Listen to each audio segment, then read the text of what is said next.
बिस्मिल्लाहिर्रहमानिर्रहीम। अस्सलाम वालेकुम। कैसे हैं आप सब लोग?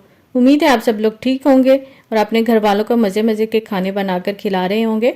आज मैं आपके लिए ज़बरदस्त बेसन की बर्फ़ी की रेसिपी लेकर आई हूँ। ये बहुत ही आसान और मज़े की रेसिपी है। इसमें ना तो हम खोया यूज़ करेंगे, ना ही खुश्क दूध और ना ही दूध। इन सब चीज़ों के बगैर ही हम बिल्कुल हलवाई स्टाइल में मज़ेदार बर्फ़ी घर पर तैयार करेंगे। लेकिन इस रेसिपी को आपने पूरा फॉलो करना है, तभी आप ऐसी परफेक्ट बर्फ़ी घर पर बना सकेंगे। लेकिन इस रेसिपी को स्टार्ट करने से पहले अगर आपने मेरे चैनल को सब्सक्राइब नहीं किया तो सबसे पहले मेरे चैनल को सब्सक्राइब कर लें और साथ में बेल आइकन को भी प्रेस कर दें, जिससे मेरी हर आने वाली वीडियो आपको फ्री मिलेगी। तो चलिए इस रेसिपी को स्टार्ट करते हैं। यहाँ पर मैंने एक पतीली ली है, इसके अंदर हम डाल देंगे चीनी। 3/4 कप यहाँ पर मैं चीनी यूज़ कर रही हूँ और जितनी हमने चीनी ली है इतना ही हम पानी डालेंगे, 3/4 कप। और साथ ही इसमें हम डाल देंगे येलो फूड कलर 1/4 टीस्पून। इससे बर्फ़ी में बहुत ही अच्छा कलर आएगा। अब इसकी हमने चाशनी तैयार करनी है। जैसे ही इसमें उबाल आ जाएगा उसके बाद हमने इसको सिर्फ 2 से 3 मिनट तक पकाना है। बहुत ज़्यादा हमने इसको गाढ़ा नहीं बनाना। ये देख सकते हैं आप, इसमें बॉयल आ चुका है। इसको अब हम कुक करेंगे 2 से 3 मिनट तक कि इसमें एक तार बन जाए। यहाँ पर 2 से 3 मिनट हो चुके हैं। अब हम चूल्हा बंद कर देंगे। शीरा हमारा रेडी हो चुका है। यहाँ पर मैं आपको इसको चेक करवाती हूँ। ये देखें, इसी तरह का हमें चाहिए कि इसमें बस थोड़ी सी हल्की सी ये तार बन सके। बस अब हम चूल्हा बंद कर देंगे और नेक्स्ट स्टेप पर आ जाएंगे।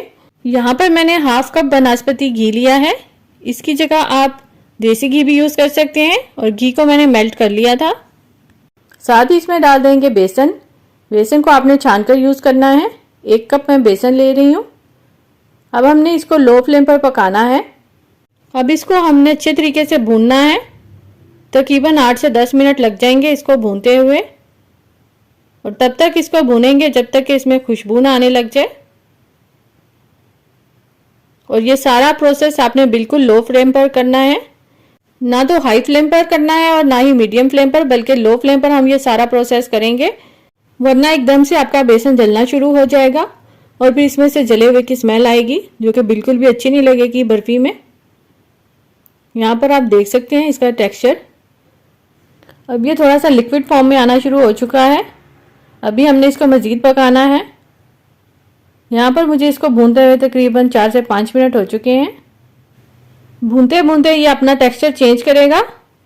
अभी हमने इसको मज़ीद भूनना है 3 से 4 मिनट। यहाँ पर आप देख सकते हैं कि इसको भूनते हुए मुझे तकरीबन 8 से 9 मिनट हो चुके हैं और ये बिल्कुल लिक्विड फॉर्म में आ चुका है और इसमें से बहुत ही अच्छी खुशबू भी आने लग पड़ी है, जिसका मतलब है कि बेसन हमारा भुन चुका है। अब इसके अंदर हम ऐड करेंगे चाशनी। अभी चूल्हा हमारा ऑन ही है, अभी हमने चूल्हे को ऑफ नहीं किया। चाशनी डालकर भी हम इसको अच्छे तरीके से मिक्स कर लेंगे। जैसे ही हम इसको हिलाते जाएंगे हलवा इकट्ठा होना शुरू हो जाएगा। आपने इसको चम्मच से मुसलसल हिलाते रहना है ताकि इसमें गुठलियां ना बने। ये देखें, यहाँ पर इसने किनारे छोड़ना शुरू कर दिए हैं पतीली के और हलवा इकट्ठा होना शुरू हो चुका है। बहुत ही इजी और मज़े की रेसिपी है ये। कोई भी यकीन नहीं करेगा कि आपने ये बर्फ़ी खोए के बगैर बनाई है। बहुत ही कम चीज़ें इसमें यूज़ होती हैं और बहुत ही मज़े की बनती है ये बर्फ़ी। ये तमाम चीज़ें घर में मौजूद होती हैं, बेसन, घी और चीनी। यहाँ पर आप देख सकते हैं कि हलवा हमारा बिल्कुल रेडी हो चुका है। अब हमने फ्लेम को बिल्कुल ऑफ कर देना है। यहाँ पर मैं आपको इसकी कंसिस्टेंसी भी दिखाती हूँ कि ये किस तरीके से होना चाहिए। ये देखें, इस तरीके से हमारा हलवा होना चाहिए, तभी इसकी मज़े की टिक्कियाँ बनेंगी। इससे ज़्यादा आपने इसको नहीं पकाना। अब यहाँ पर मैंने एक पैन लिया है, बेकिंग पैन है ये। इसके अंदर मैंने ऑयल लगाकर बटर पेपर लगा दिया है। आपके पास कोई भी बर्तन और ट्रे वगैरह आप वो भी यूज़ कर सकते हैं। अब ये सारा हलवा ट्रे में डाल देंगे और हलवे को चूल्हे से उतारने के साथ ही आपने ये काम करना है। इसको ठंडा नहीं होने देना, बल्कि गरम गरम ही इसके अंदर डाल देना है, वरना ये जम जाएगा। अब यहाँ पर मैं आपको एक और टिप दे देती हूँ। अगर आपका हलवा ठंडा हो जाए बेकिंग पैन रेडी करते करते, तो आप इसको दोबारा से चूल्हे पर हल्की आंच पर गर्म कर सकते हैं। यहाँ पर अब हम इसको चारों तरफ से लेवल कर देंगे ताकि हमारी टिक्कियाँ एक जैसी बने। यहाँ पर इसको ऊपर से अच्छे तरीके से प्रेस करेंगे। अब इसके ऊपर हम डालेंगे कटे हुए बादाम और पिस्ते। कोई भी ड्राई फ्रूट अगर आप डालना चाहते हैं अपनी मर्ज़ी का तो वो आप डाल सकते हैं। यहाँ पर मैं इसके ऊपर डाल रही हूँ कटे हुए पिस्ते और कटे हुए बादाम, ताकि बर्फ़ी देखने में भी अच्छी लगे। बादाम पिस्ते डालने के बाद इसको दोबारा हम स्पून की मदद से प्रेस करेंगे। अब इसको हमने तकरीबन आधे घंटे के लिए छोड़ देना है रूम टेम्परेचर पर, ताकि ये जम जाए अच्छे तरीके से। इसके बाद हम इसकी कटिंग करेंगे।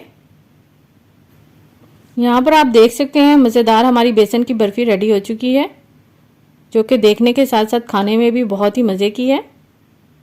आप ये रेसिपी बनाकर अपने घर वालों को खिलाएं तो वो यकीनन आपकी तारीफ़ किए बगैर नहीं रह सकेंगे। और बहुत ही इजी और मज़े की रेसिपी है ये, हर कोई इसको घर में बना सकता है। यहाँ पर मैं आपको इसको तोड़कर दिखाती हूँ। बिल्कुल हलवाई स्टाइल में आप ये बर्फ़ी घर पर बना सकते हैं और अपने घर वालों को खुश कर सकते हैं। ये देखें, आपने मेरी इस रेसिपी को ज़रूर ट्राई करना है और अपने घर वालों को बनाकर खिलाना है। इंशाल्लाह अब आपसे नेक्स्ट वीडियो में मुलाकात होगी। वीडियो अच्छी लगे तो इसे लाइक करें, शेयर करें और सब्सक्राइब करें। अल्लाह हाफिज़।